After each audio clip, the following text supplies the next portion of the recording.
Good morning, ma'am. Good morning, everyone. My name is Kishan Monon and I am the first reporter of Chapter 6. Our topic is Strategic Analyzing, Part 2. Internal Analyzing Resources, Capabilities, Competitive Advantage, and Firm Information. So, my topic is Internal Analysis, looking inside the firm for core competency. So what is internal analyzing? So this section explores analytical tools to explain why difference in the firm performance exists within the same industry, such as SM Supermarket and Robinsons Supermarket, despite facing the same external opportunities and threats. So what is internal analysis? It is the process of evaluating a company's internal environment to identify its strengths, weaknesses, resources, capabilities, and most importantly, its core competency. Core competency are the unique strengths or capabilities like valuable, rare, inimitable, to formulate and implement a strategy that enhance the firm's changes of gaining and sustaining competitive advantage. The firm must have certain types of resources and capabilities that combine to form core competency. This in turn leverage to the firm activities. So para ma-form ni siya, kailangan gyud og kuan sa isa company, kailangan gyud og naay core competency. So what, as I say, like ang core competency is a unique strengths or capabilities. So unsa unique kuan, unsa rare, like kuan sa inyong company. The goal would be to develop resources, capabilities, and competency that create a strength fit with the firm environment rather than creating a static fit. The firm internal strength should change with the external environment in a dynamic fashion. So the goal of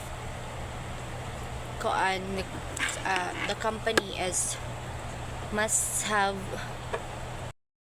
as you can see there sa screen, na ay diagram. So the title of the diagram is Creating a Strategic Fit to Leverage a Firm's Internal Strength to Explode External Opportunities. Illustrate the process of developing a firm strategy by aligning internal capabilities with external environment factors. So the explanation of the diagram is the diagram consists of concentric circles representing different layers of analyzing, moving from the broadcast internal environment to core internal elements of a film. So makita nimo sa circle is naa ang global world. Yeah. So in kaning sa global world, naapil dara ang political, economic, socio-cultural, technological, ecological, legal. So makitaan pa nato dara ang industrial environment sa ikaduha nga circle. So una nga circle is ang global world, then ang sunod is ang industrial environment. So inside the global world, this layer focuses on the specific industry in which the firm operates, include factors like competition, intensely bargaining powers of buyers and suppliers, and threats of new entrants of subtitles products. So ang sunod sa industrial environment is ang strategic groups. So pangkatulo siya na circles na kuan. Ano ko na siya explain. So yes. And then nagsunod ang meaning ana niya is within the industry environment, firms often cluster into strategic group based on similar strategies, assets, or competition approaches. So, inside of the strategic groups, na napod ang inside the firm. The innermost layer represents the firm itself, focusing on the internal resources and capabilities. So, ang sa kasulod aning inside the firm is ang resources, capabilities, core competency, and firm activities. So, mo to akong go-explain itong pinakauna. Yes. And then, ang inside of the firm is, diba na, duha ka circle. Then, ang kana siya, ang isa is ang strategic. So, at the center, you can see as the strategy.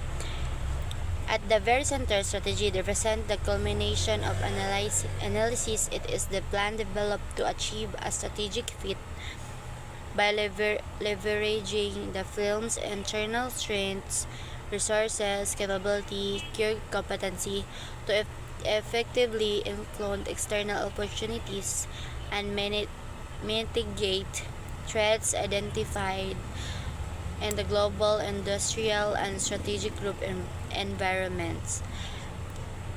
The diagram show how the firm's strategy are formulated by understanding and aligning its internal strength with the opportunities and challenges presented by external.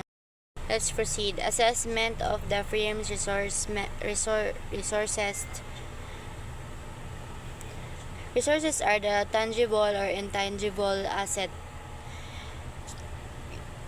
Example, cash, buildings, IP. A firm uses to develop strategy. Capabilities always intangible are the skills and processes that allows a firm to deploy resources effectively. Take together, they reinforce core competency, which are leveraged through the firm's activities to gain competitive advantage. So, what is assessment the firm's resources? So, assessment of the firm's resources refers to the process of identifying, analyzing, evaluating the asset, capabilities, and competencies that are business processes. So, daig sa kaning ang gikuan ba dari is kuan. So, what is tangible and intangible? So basin nagaas mo or what is unsa nang tangible is that I have example. So, tangible, Apple use its external strength and hardware and software integration and design to develop the Apple Watch, targeting the growing market for wearable and health tech. So, ang tangible result niya is Apple Watch become the number one smartwatch and globally. So mo ni siya ang example sa tangible. So, let's proceed. Strategic choices and reflected in the activities and strong performance can be reinvested to enhance resources and capabilities. The resource-based view RBW helps identify core competency in deciding the resources with a certain attributes can lead sustained competitor advantage. So as you can kuan is so kuan na gyud ang sa to have a strategic choices, you need to build a strong performance.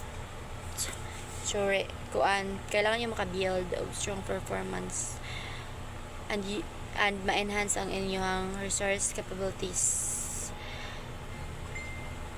para makuan ang inyong core competency.